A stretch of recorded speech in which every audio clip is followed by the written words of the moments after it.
What is up, all you GBA type fans? This is Tom. I'm here bringing you guys my Week 10 team builder for BattlerX and the Milwaukee Sawsbucks. This week is pretty much a must-win if I want to stay in playoff contention. However, I would need, namely just Geo, to pretty much collapse for the rest of the season, and I'd have to win out, and I'd also need like Callum and Necro to keep losing. So with that in mind, this is just going to be a game to just draft position and to win. That's the bottom line for these upcoming matches. Steve's team is going to consist of Xurkitree, Mimikyu, Kartana, Starmie, Meloetta, Licky Licky, Lycanroc Sundoggo, Komodo, Swampert, Hariyama, and Incineroar. Xurkitree is going to be a Z-Mon. I'm looking at his team. Whereas I have a lot of threats versus Steve's team, he has a lot of threats versus my team. Namely, things like Xurkitree, Starmie, Meloetta, Hariyama, and Incineroar. The rest of the things are relatively, they're manageable, but I just have to look out for those specific threats. Xurkitree can run the Tail Glow set, can also run the Z Hypnosis set to boost his speed. He can run Electric plus Ice coverage, hits a majority of my team.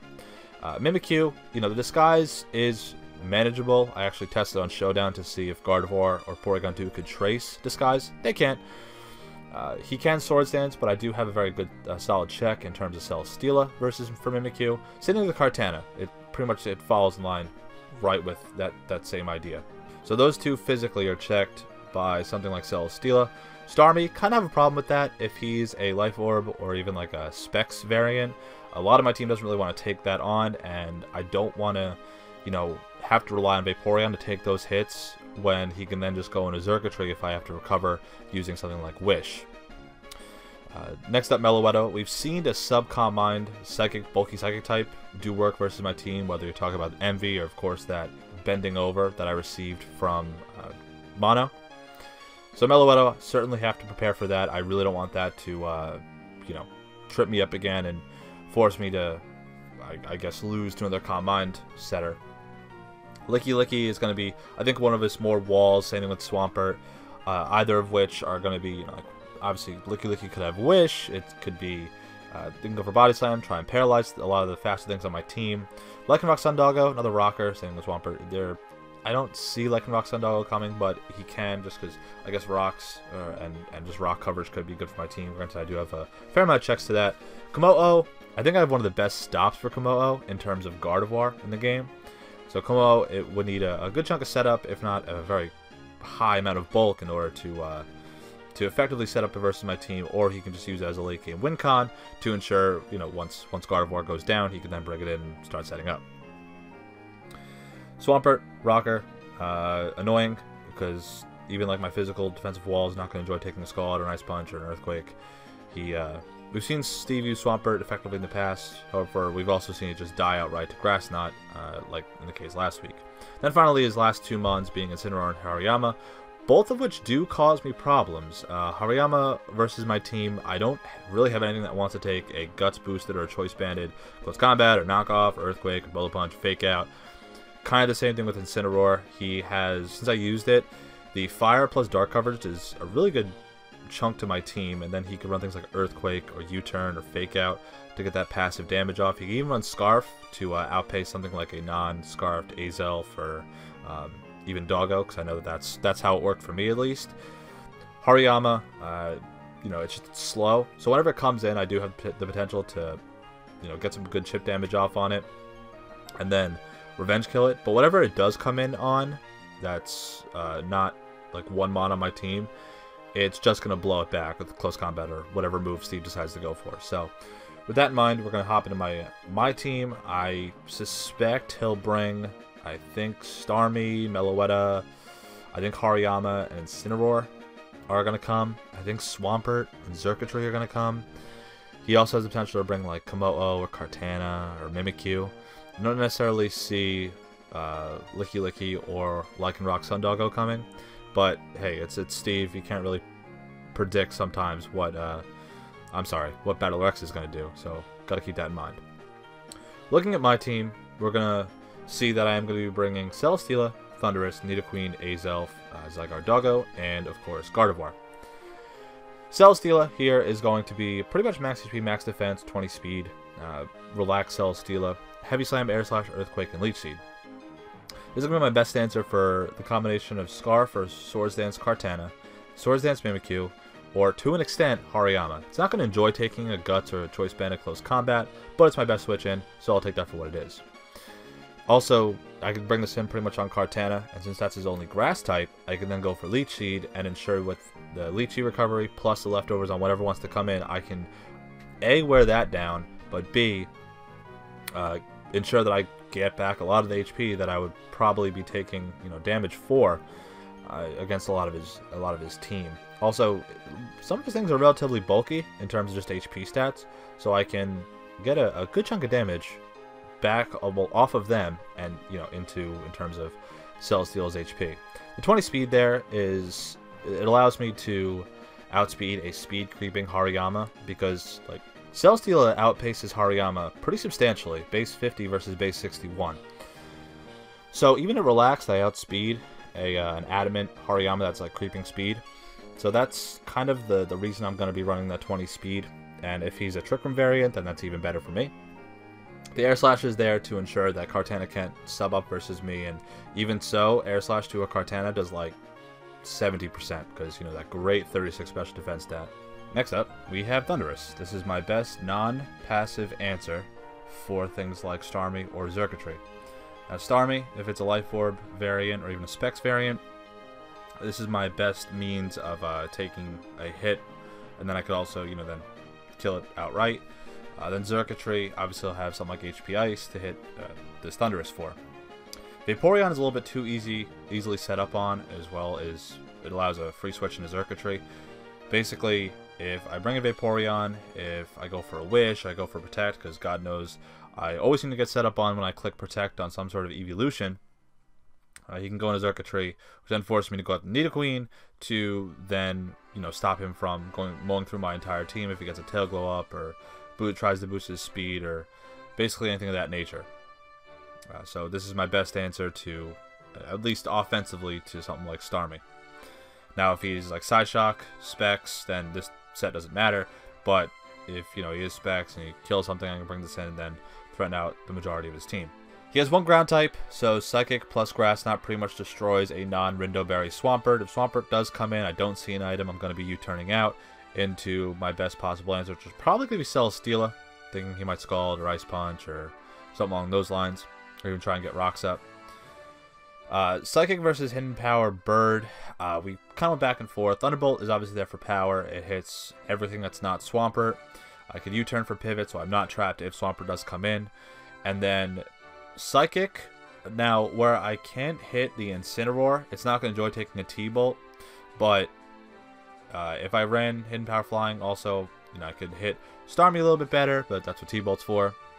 I could hit Kartana a little bit better, but that's what T-Bolt's for. Kind of see the point. Psychic allows me to hit everything that HP Flying was gonna hit regardless, but also is less passive versus something like Xurkitree, because without Psychic, all my moves are not very effective, or you can take it relatively well, versus Xurkitree specifically. So this is going to outspeed a Mimikyu. Obviously, that's what speed creeping is for. And overall, I like this set over something like Vaporeon because I just don't like how passive it would be overall for my team. Next up, we have Nidoqueen. This is going to be primarily special defensive. And the idea here is it's just my Xurkitree switch in. Obviously, we have one attack move being Earth Power because nothing on his team is immune to ground moves. Toxic Spikes and Stealth Rock. Toxic Spikes are going to be a priority in terms of, what kind of hazards I want to set up. The whole team is grounded. That 12% chip damage, and then even just whatever kind of like Life Orb, or even just chip damage on my team versus his team is going to be really nice. Stealth Rock's also, nice too, but I'm going to primarily go for T-Spikes first if I get the opportunity.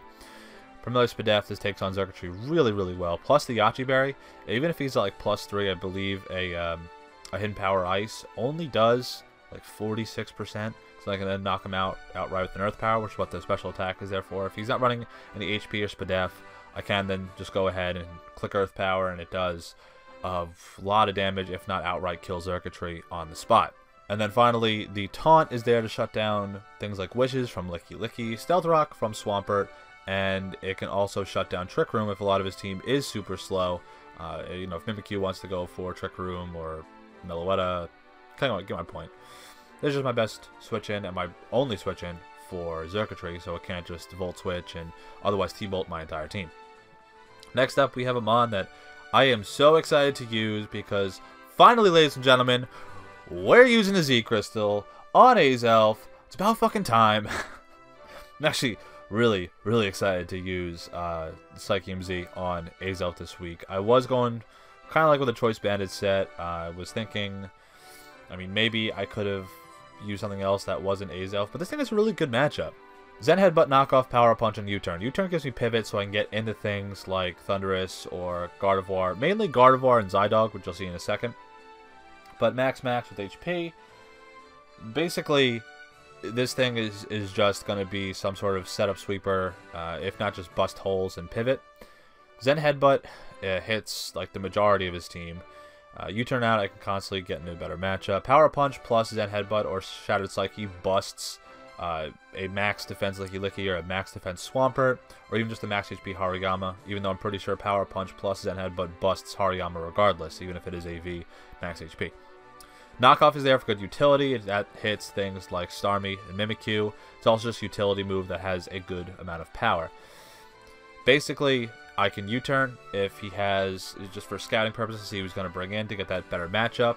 I can Power Up Punch on anything. If Mimikyu's not there, I can just Power Up Punch freely and then go for Zen Headbutt or Knockoff. It does a good amount of damage to a lot of his team, and unless he brings in a Scarfer, this thing is faster than pretty much everything that's not Starmie.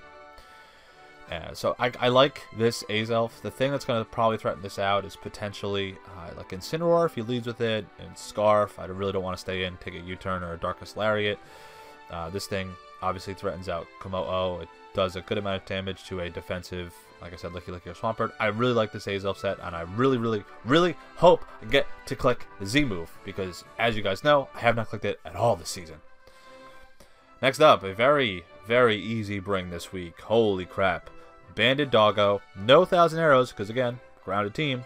Earthquake, Outrage, E-Speed, Facade. Facade is there in case he gets an unfortunate like Will-O-Wisp or a Scald Burn or some sort of other bullshit against this Doggo. I then at least have Facade to then go ahead and bust whatever's going to come in. But Earthquake, find me his switch into a Choice Banded Earthquake, besides a max HP, like a max defense Swampert / like Licky. Overall, just nothing wants to take hits from this thing. Outrage is there for the Komodo, and once like Kartana is dead, I could also just click Outrage and bust up some things this day.